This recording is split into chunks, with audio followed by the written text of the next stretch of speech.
السلام علیکم مفتی صاحب. میرا سوال یہ جی کہ وہ ہمارے رشتہ داروں میں کوئی ہیں ان کے 3 طلاق ہوئی تھیں, استغفر اللہ. تو انہوں نے فتویٰ معلوم کیا تو آیا اہل حدیث بیٹھے ہوئے ہیں 3 طلاق کے بعد بیوی کو حلال کرنے کی فیکٹریاں کھولی ہوئی ہیں لوگوں نے. یہی ہوا مفتی صاحب کہ انہوں نے جا کے فتویٰ لیا, وہاں سے مل گیا کہ رہ سکتے ہیں, نہیں ہوئی نہیں, وہ ان کو لیکن بولو وہ تو یہ رہ رہے ہیں, ان سے ہمارا ملنا کیسا ہے؟ بالکل جائز نہیں ہے. اہل حدیث اس بارے میں 100% غلط ہیں.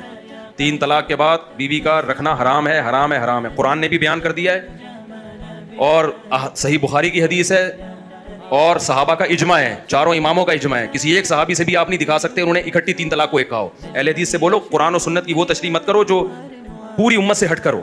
اور قرآن نے تو اتنا واضح بیان کیا ہے نا, میں بار بار کہتا ہوں سورہ طلاق میں اللہ کہہ رہا ہے اکٹھی مت دو. آگے اللہ حکمت بیان کر رہے ہیں, شاید اللہ جوڑ کی کوئی صورت پیدا کر دے. تو اگر 3 طلاقیں ایک ہونی تھی تو اللہ یہ کیوں کہتا ہے شاید اللہ جوڑ کی کوئی صورت پیدا کر دے اور 3 مت دو؟ اللہ کہتا ہے تم نے جتنی دینی ہے دے دو, ہوگی کتنی؟ ایک ہی ہوگی.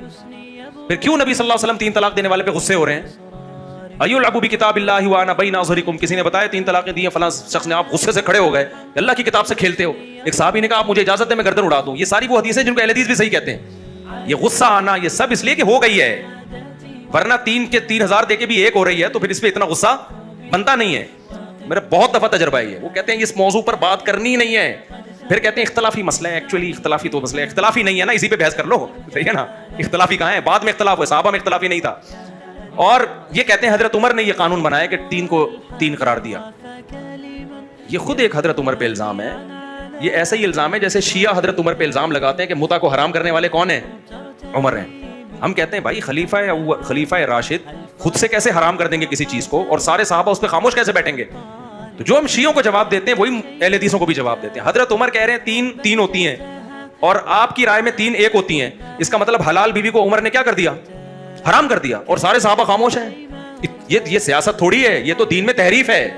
اگر یہ بھی تحریف نہیں ہے, میرا اہل حدیث سے سوال ہے کہ پھر تحریف کی ڈیفینیشن کیا ہے؟ پھر آپ بولو حضرت عمر غلط تھے, صحابہ نے ایک بہت بڑا جرم ہوا سوسائٹی میں, اس پہ صحابہ نے خاموشی اختیار کی, وہ بھی مجرم بنے. دیکھو سیاست میں یہ تو ہو سکتا ہے کہ لوگ 3 طلاقیں دے رہے ہوں تو حضرت عمر نے قانون بنا دیا کہ جو 3 طلاقیں دے گا کوڑے مارے جائیں گے. کوڑا سیاست میں قانون بن سکتا ہے, 3 کو 3 کر دینا یہ سیاسی فیصلہ نہیں ہو سکتا. یہ تحریف ہے دین میں, اور اتنی بڑی تحریف ہے کہ جس کو قرآن کہہ رہا ہے کہ 3 طلاقوں کے بعد جا ہی نہیں سکتی واپس, اور حضرت عمر اس قانون میں کھیل کریں اور اس کو چینج کر دیں کہ بھائی, یعنی اہل حدیث کہتے ہیں نا قرآن سے پتہ چلتا ہے 3 ایک ہوتی ہیں, اس کا مطلب بغیر حلالے کے بھی نکاح باقی ہے, ابھی حلالہ تو دور کی بات. اور عمر کہیں نکاح تو دور کی بات, نکاح ٹوٹا بھی ہے اور وداؤٹ حلالہ جا بھی نہیں سکتی. یعنی بالکل 180 ڈگری پہ قانون کو چینج کر دیا. تو یہ تحریف ہے میرے بھائی دین کی, اور ہم حضرت عمر کو اس تحریف سے پاک سمجھتے ہیں.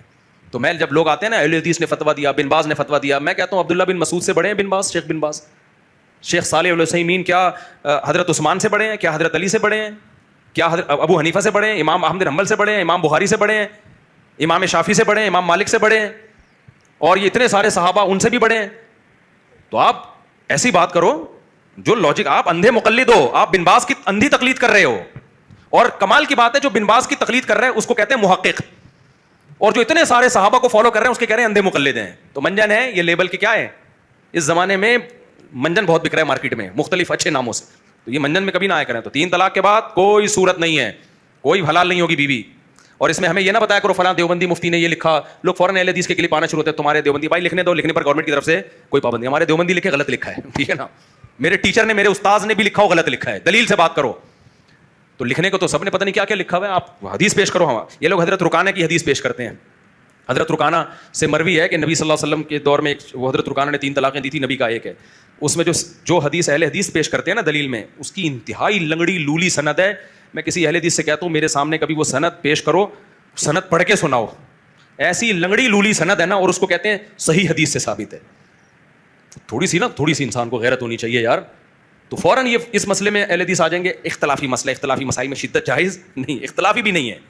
امام طحاوی نے لکھ دیا کہ بھائی کچھ لوگ اس کے قائل ہیں 3 ایک ہوتی ہے, تو اہل حدیث وہ نکالتے ہیں دیکھو امام طحاوی نے اتنے پہلے لکھ دیا. بھائی امام طحاوی نے اسی میں آخر میں لکھا ہے کہ صحابہ کا اس پر اجماع ہے. اس کا مطلب صحابہ کے بعد کسی نے اختلاف کیا تو کرتا رہے, ہمارے لیے وہ اختلاف حجت نہیں ہے. اس کے بعد متع میں بھی اختلاف کیا تو کیا متع مان لیں ہم؟ اب کوئی شیعہ کہے کہ دیکھو متع کو حرام کہنے میں شدت نہ کیا کرو کیونکہ اختلافی مسئلہ ہے. بھائی جان متع ہے کیا؟ زنا ہے وہ, کیوں شدت نہ کریں؟ اگر کسی نے اختلاف کیا تو غلط اختلاف کیا ہے وہ.